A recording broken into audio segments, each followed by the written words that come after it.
بدل دے، ہٹا لوں آنکھ اپنی ماں سوا سے، جیوں میں تیری خاطر دل بدل دے۔ قال النبی صلی اللہ علیہ وسلم البادئ بالسلام بریء من الکبر۔ نبی مکرم صلی اللہ علیہ وسلم کا ارشاد ہے کہ سلام میں پہل کرنے والا تکبر سے بری ہوتا ہے، کیونکہ جب انسان کسی کو سلام کرے گا، پہل کرنے کی کوشش کرے گا، تو وہ دوسرے آدمی کو اپنے سے اچھا سمجھے گا، دوسرے کو اپنے سے بہتر سمجھ کر، دوسرے کو اپنے سے بڑا سمجھ کر وہ دوسرے کو سلام کرنے کی کوشش کرے گا۔ اور جب انسان اپنے آپ کو بڑا سمجھتا ہے اور دوسرے کو گھٹیا اور حقیر سمجھتا ہے، پھر یہ کہ میں اس کو سلام کیوں کروں، وہ مجھے سلام کرے، پھر اسی انتظار میں بیٹھا رہے گا۔ اس سے انسان کے اندر تکبر پیدا ہوتا ہے، بڑائی پیدا ہوتی ہے۔ اور تکبر اور بڑائی کا سب سے بہترین علاج یہ ہے کہ سلام میں پہل کرنی چاہیے۔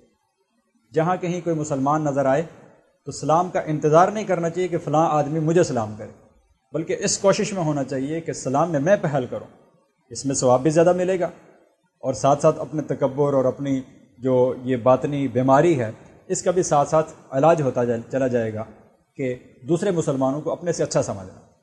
اس کے ساتھ ساتھ آج کل دیکھنے میں یہ آتا ہے کہ پہلی بات تو یہ ہم سلام کرتے نہیں، سلام کی جگہ گڈ مارننگ کا لفظ استعمال کرتے ہیں یا گڈ ایوننگ کا لفظ استعمال کرتے ہیں۔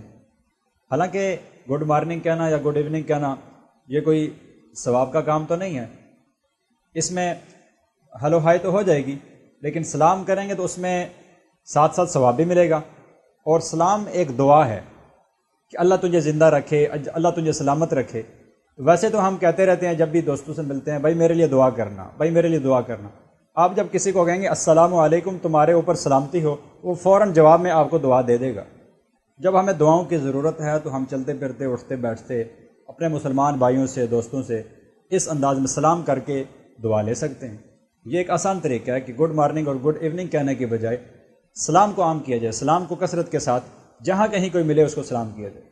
پھر ایک قباحت اور ایک برائی یہ ہے کہ ہم صرف جاننے والوں کو سلام کرتے ہیں، جن کے ساتھ ہمارا تعلق نہیں ہوتا، کوئی نسبت نہیں ہوتی، ان کو ہم سلام نہیں کرتے۔ حالانکہ کوئی بھی مسلمان ہو، چاہے ہم اسے جانتے ہوں چاہے ہم اسے نہ جانتے ہیں، ہر مسلمان کو ہر حال میں سلام کرنا چاہیے۔ اس سے محبت بھی بڑھے گی، تعلق بھی بڑھے گا، آپس میں ایک ربط پیدا ہوگا، آپس میں ایک تعلق پیدا ہوگا۔ تو ہمیں چاہیے کہ سلام میں ہم پہل کریں اور سلام کیا کریں۔ اللہ رب العزت سے دعا ہے اللہ تعالی ہمیں اس سنت کے اوپر اور دیگر جتنے بھی نبی مکرم صلی اللہ علیہ وسلم کی بتائی ہوئی سنتیں ہیں ان سب کے اوپر عمل کرنے کی توفیق عطا فرمائے۔ وما علینا الا البلاغ۔ دعوني من كلام ذوي الجدال وأعطوني حبالا من وصال، قناة في سما الأفلاك جاءت بأغلال على أهل الضلال.